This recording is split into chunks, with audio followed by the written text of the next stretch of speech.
Halo Bapak Ibu Guru Hebat, salam bahagia selalu untuk kita semua. Hari ini kita melanjutkan pelatihan mandiri kita di platform Merdeka Mengajar. Nah, hari ini kita akan mencoba untuk belajar bersama-sama secara mandiri modul 1 kurikulum Merdeka tentang tema kurikulum. Bapak Ibu Guru sudah siap? Kita akan masuk ya langsung ke aplikasi Merdeka Mengajar. Tapi sebelumnya jangan lupa yang belum subscribe silahkan tekan tombol subscribe dulu ya. Oke, terima kasih. Selanjutnya kita langsung masuk ke aplikasinya. Seperti biasa kita pilih yang bagian pelatihan mandiri ini. Terus kemarin ya kita sudah belajar soal Merdeka Belajar, kita sudah selesai. Sekarang kita belajar soal kurikulum Merdeka di modul yang pertama yaitu kurikulum. Nah, di kurikulum ini kita akan ada dua materi. Yang pertama itu nanti tentang kurikulum itu sendiri, kemudian tentang kurikulum dan pembelajaran. Nah, di materi pertama ini kita akan disuguhkan mengenai penjelasan apa sih itu kurikulum. Jadi kita akan sama-sama melihat tentang bagaimana sih apa sih pengertian kurikulum, komponennya itu apa saja dan fungsi kurikulum itu apa. Nanti akan ada di video ini. Kemudian untuk di video selanjutnya mengapa kurikulum perlu diubah. Ini sekali lagi berkaitan dengan filosofi pendidikan Gajah Dewantara yang memang kurikulum itu memang harus berubah. Kenapa? Karena memang menyesuaikan dengan kebutuhan murid dan juga penyesuaian dengan zaman. Nah, jadi kodrat alam dan kodrat zaman ini memang memegang peran penting dalam seluruh perubahan-perubahan yang terjadi di pendidikan kita. Selanjutnya nanti kita akan masuk ke dalam kurikulum perlu diadaptasi. Nah, di sini memang nanti dalam video ini masih dalam bentuk dialog begitu ya supaya untuk memudahkan kita. Jadi nanti di video ini dijelaskan mengapa sih kurikulum perlu diadaptasi di tingkat satuan pendidikan. Jadi lebih kepada ini ya penyesuaian apa sih kebutuhan dari satuan pendidikan itu sendiri. Maka nanti namanya ya jadi kurikulum operasional satuan pendidikan atau KOSP. Nanti kita akan lihat sama-sama di sini ya. Nanti ada video berisi dialog yang mengarahkan kita untuk ke situ. Kemudian untuk selanjutnya setelah selesai nanti kita akan latihan di pemahaman ini, kemudian nanti kita diminta untuk berefleksi.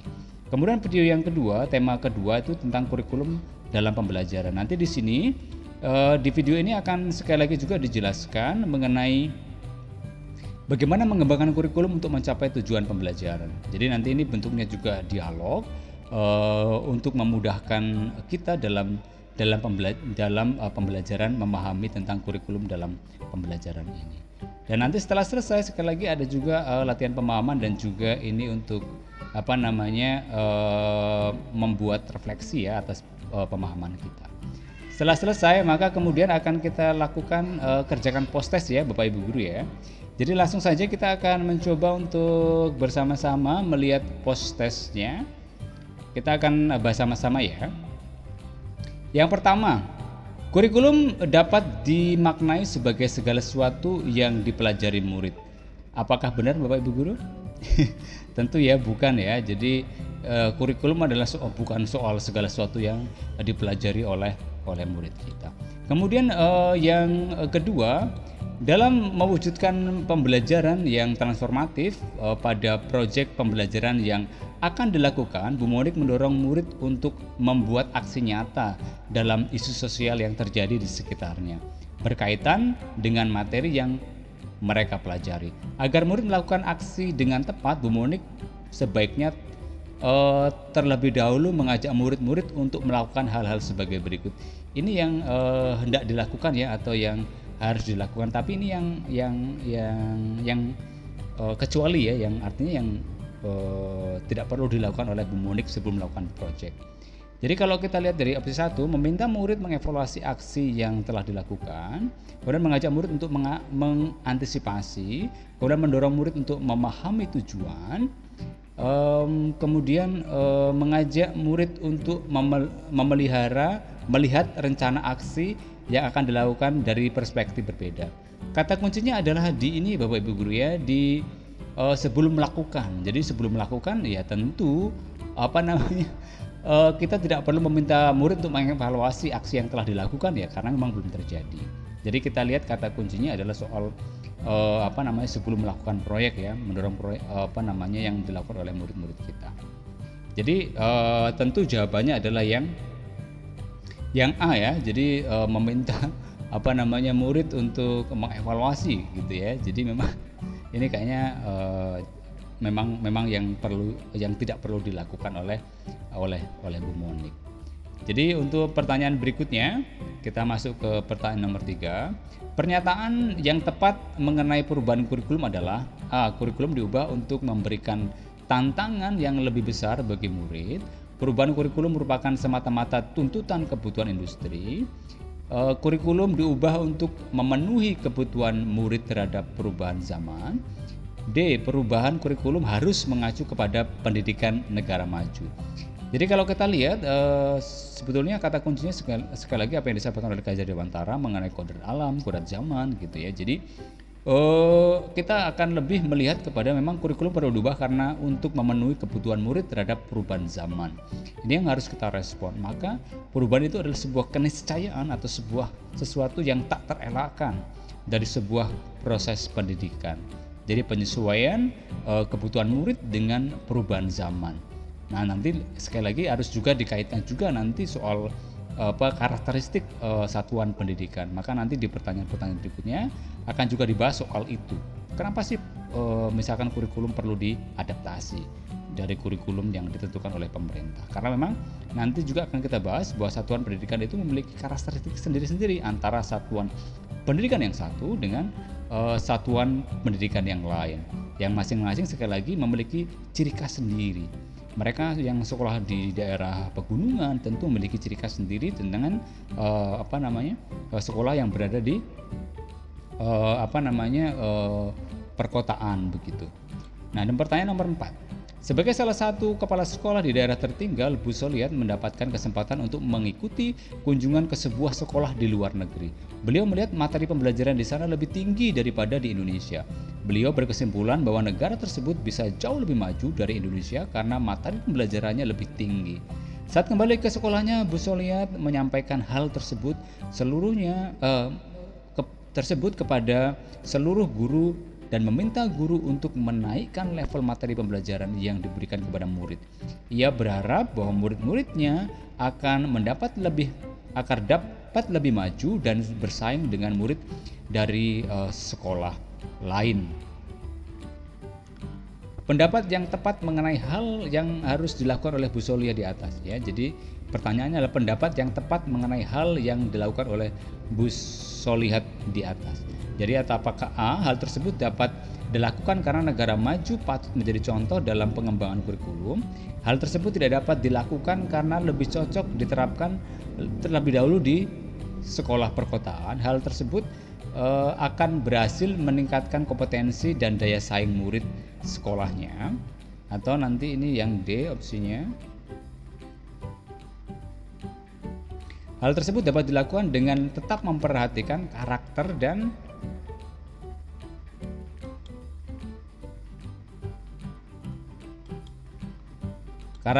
dan kebutuhan murid.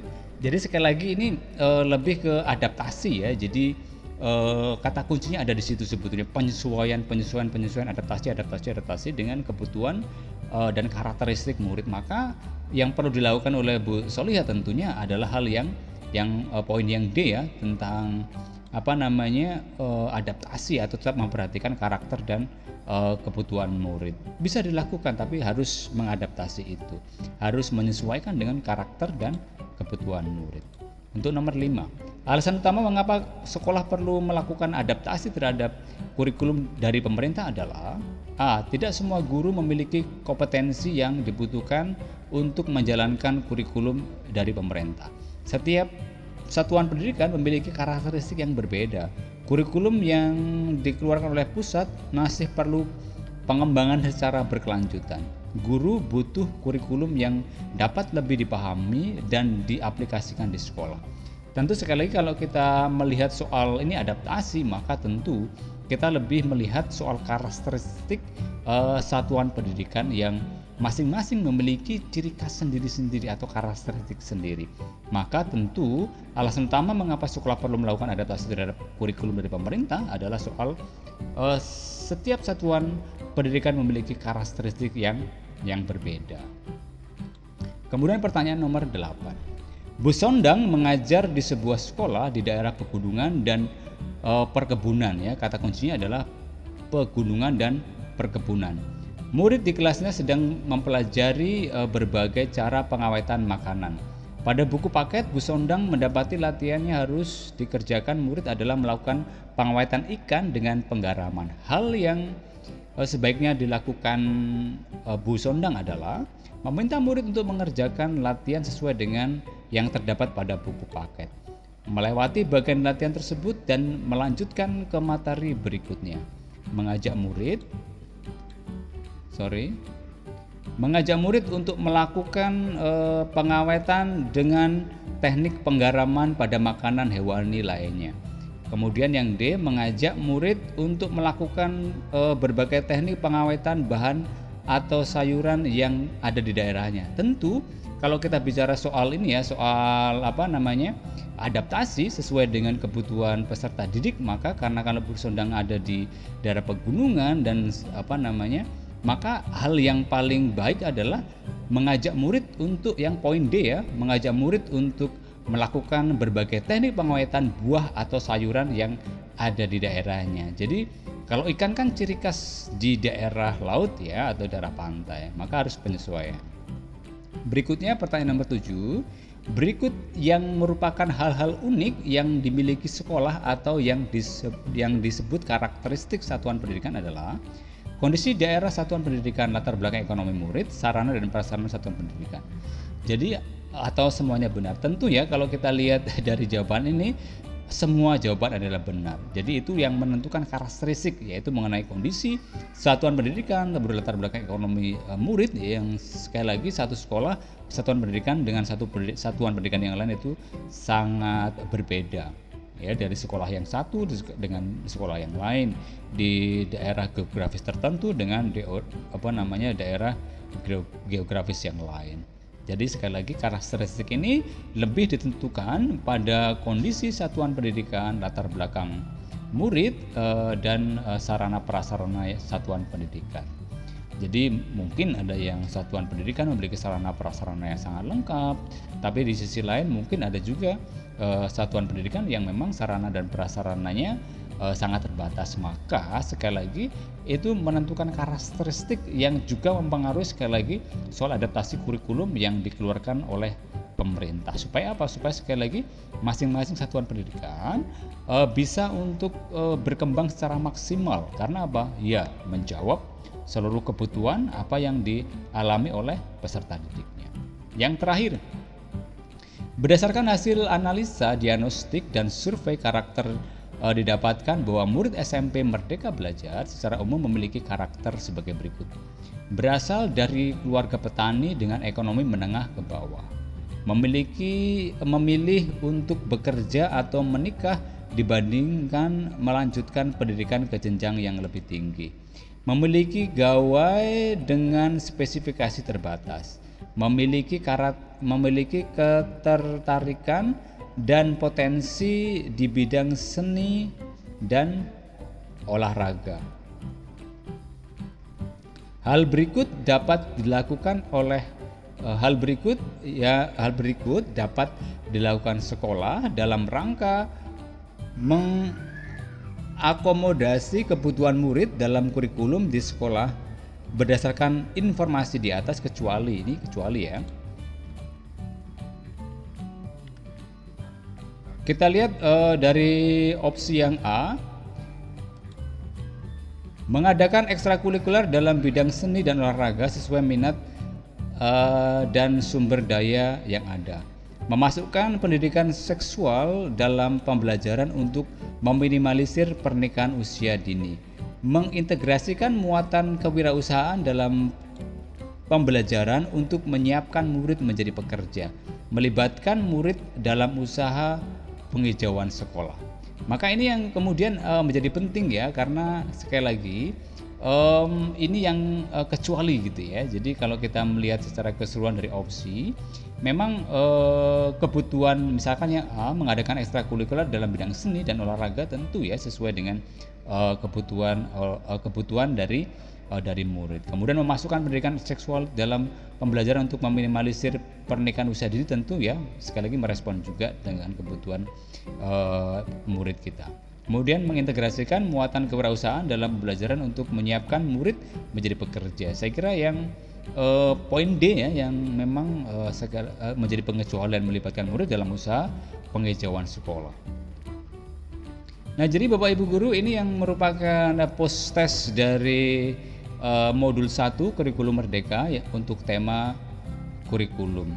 Kita sekali lagi bisa kalau misalkan kita pemahaman kita masih agak belum maksimal, kita bisa membuka kembali video pembelajaran kita. Jadi proses ini, pembahasan ini hanya membantu kita untuk mengingatkan kembali apa yang sudah kita kita pelajari di video yang sudah kita lihat tadi. Oke, Bapak Ibu guru, demikian untuk ini ya, untuk pembahasan post test untuk modul 1 kurikulum merdeka ini. Ini adalah merupakan summary dari pokok bahasan kita yang sudah kita bahas soal post test tadi. Jadi sekali lagi ini menekankan soal ini ya, soal pemahaman kita mengenai mengenai kurikulum merdeka ini. Oke, Bapak Ibu guru, demikian untuk pelatihan mandiri di platform Merdeka Belajar untuk modul 1 kurikulum merdeka tema kurikulum. Sampai ketemu nanti di pembahasan modul kedua kurikulum merdeka, karena di kurikulum merdeka itu ada 2 modul ya untuk tema yang kedua nanti. Oke, selamat dan bahagia Bapak Ibu guru hebat. Sampai ketemu di video pembelajaran ya pelatihan mandiri di platform Merdeka Mengajar di video selanjutnya. Bye bye. God bless.